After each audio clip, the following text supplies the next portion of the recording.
fjalë të mirë që do e thoje për të gjithë staf? Jeni shumë të mirë dhe jeni shumë punëtor. Gjëja që të frymëzon më shumë për të ardhur këtu? Djali im.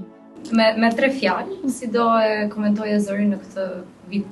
Të qetë, stabil dhe shumë interesant. Me datë 31 dhjetor, personalisht, por edhe profesionalisht. Çfarë do i thoshte fjolla vetes para pasur? Ja dolëm, u rritëm dhe na pret edhe më shumë. Çfarë ke për t'ju thënë gjithë atyre që na kanë ndjekur këto kohë? Shumë faleminderit. Shumë faleminderit që na besojnë, që na shpërndajnë, që kanë bon sensin e mirë për të na kuptuar edhe kur ne gabojmë. Kush mendon që është personazhi i vitit për 2025?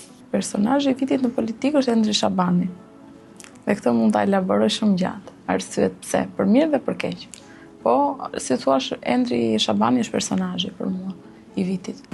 Besoj ke dëgjuar shpesh këtë komentin që Zëri ka një staf shumë të madh. A do na thuash pak sa veta fshihen pas këtij stafi? Po ne nuk jemi as shumë, nuk jemi as pak.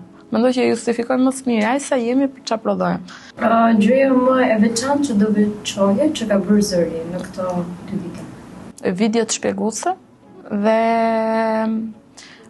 shpërndarja shumë e mirë në platformën. Do të thënë, risia e Zërit është përdorimi i rrjeteve sociale dhe kjo është e pa diskutuar. Nuk besoj që te kjo pjesë mund të ketë një gjë tjetër që dikush e bën më mirë se ne. Çfarë do i thoshe fjalës së vogël?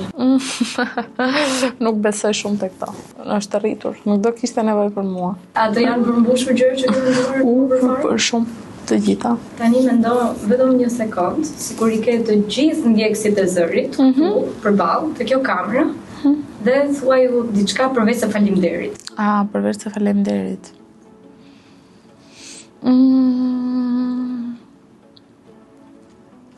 Të gjithë ndjekësit në gjitha platformat.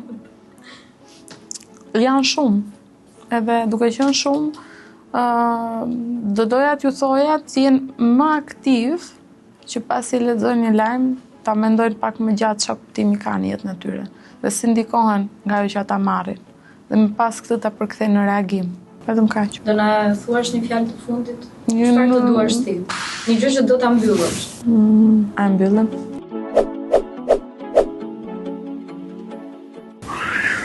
Si ka qenë ky vit për ty? Vit shumë i mirë. Në çdo aspekt kam arrit shumë gjëra, dua edhe më shumë. Si e shikon Zërin gjatë 2025-s? Si ka qenë? Zëri çdo ditë është në rritje, nuk e di, jam çdo vit.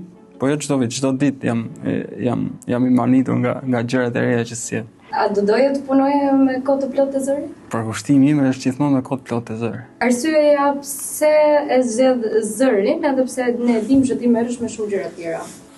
Nuk e di, momentet e para e kujtoj, Zërin e pash thjesht si një portal, e krahasova me Totali, me shumicën e portaleve. Ama kur filloi puna, muaj e parë ishte pak që më duk boring, në kuptimin si portalet e tjera, pastaj ndryshoi çdo gjë. Nuk e di, ngeta i befasuar, i manitur nga ideja kreative e stafit. Çfarë do i thoje Arsenit me 31 dhjetor 2025 para pasqyrës? Asnjë vit nuk ka ndonjë dallim nga viti tjetër përveç moshës dhe asaj që ti rritesh. Vazhdo të ecësh përpara, jep maksimumin dhe realizo ato që ti